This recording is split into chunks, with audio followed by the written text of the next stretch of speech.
Salut à tous, bienvenue sur la vidéo de la Tiny Refuge, le podcast pour les autoconstructeurs non avertis. Cette fois-ci on va parler des tôles perforées, de la pose du pare-pluie et des brides de fixation.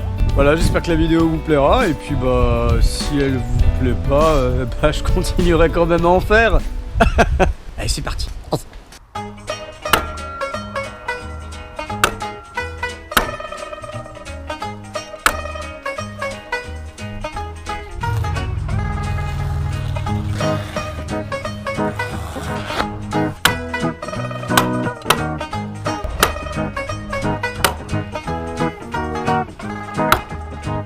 Oh, fuck.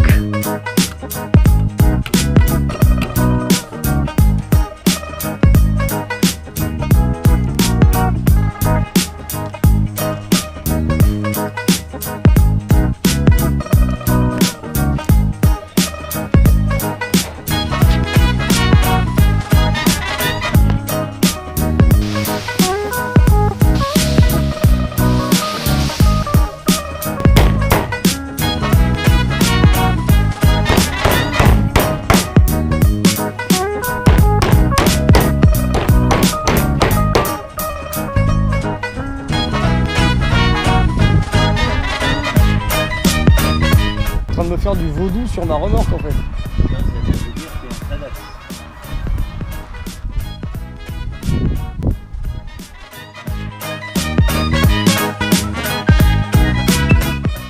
Petit point sur la remorque et les brides. Donc on a décidé d'en mettre 2 à l'arrière, 2 sur l'axe du milieu de la remorque, et ensuite on a réparti les autres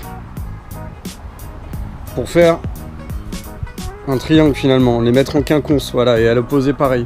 Le but c'est vraiment de maintenir le plancher sur la remorque de manière la plus équilibrée pour pas que ça tremble, pour pas que ça bouge.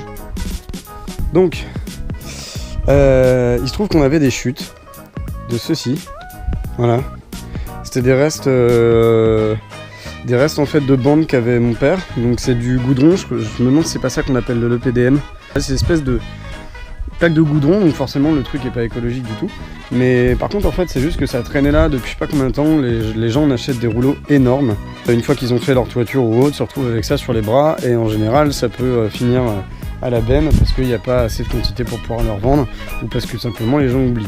Et donc il y en avait dans le garage qui traînait depuis un moment et apparemment il y a plein de gens qui ont ça. Le but étant justement une fois que le plancher sera retourné, que ça vienne se placer entre la tôle et la remorque, ce qui va permettre en fait une meilleure compression quand les brides vont venir justement être vissées, resserrées, et puis aussi ça va limiter les vibrations. Murder me from a sniper's distance, emotional density.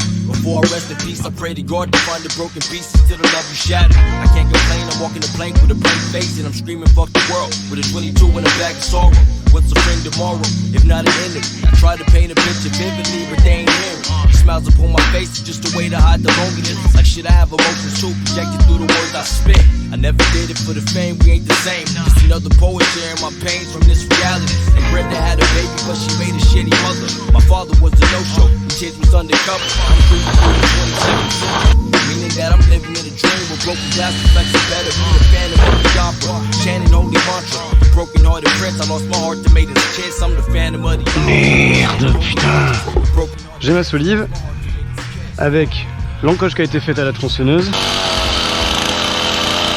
Et le truc c'est qu'avant de faire les 2 perçages, comme vous pouvez le voir, c'est un petit peu sagouin parce que j'ai dû reprendre la remorque, elle n'est pas d'équerre. Les Vlemix elles sont faites à l'usine aux Pays-Bas et souvent il y a un problème d'équerrage, il y a un problème de niveau aussi parfois, elles sont pas parfaitement planes et donc du coup nous on est d'équerre au niveau de notre solivage, mais du coup on est tellement bien par rapport à la remorque que forcément il y a un écart. Donc une fois qu'on est posé, même si on s'est basé sur les bonnes longueurs et tout ça, c'est pas la question, ce qui se passe c'est que du coup on se retrouve finalement très près des traverses de la remorque et donc du coup quand on vient percer avec notre gros forêt, et ben en fait on rip contre les traverses de la remorque vu qu'il y a ce décalage. Ce qu'il faut faire c'est, une fois que l'encoche elle est faite, avant de trouver, si on veut pas faire un travail dégueulasse. Ici on voit en noir, je sais pas si ça se voit à la cam, mais en noir en fait on a la bande de PDM là, on voit que c'est là, et ça en fait on l'a posé en fonction de nos montants. Donc là ça veut dire quand même que vu que ça dépasse pas, on est vraiment en plein dessus quoi. Et si je regarde le montant, il est là, hop, voilà, il est vraiment pile dessus. Je pense pas qu'il y ait besoin de faire de réglage. Presque mauvais exemple en fait, puisque c'est comme ça, vous l'aurez voulu. On va vite savoir. Verdict, eh ben on est au poil. Mais c'est fantastique. Hop. Oui, et là on revérifie. Ça c'est le milieu vraiment. Il est là.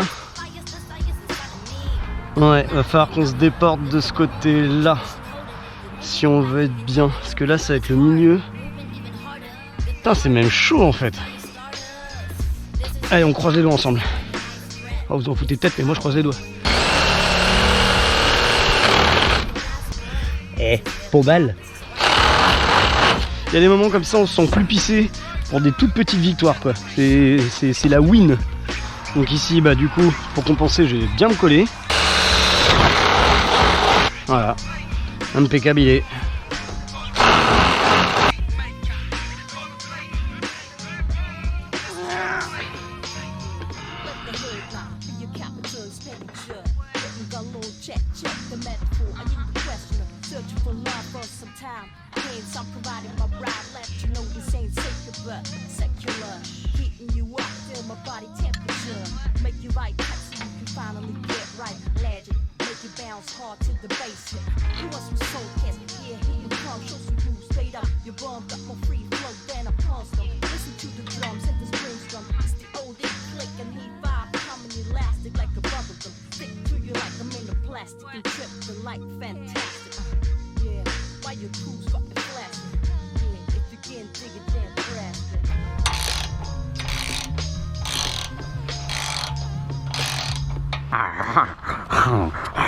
Et voilà, c'est tout pour cette vidéo.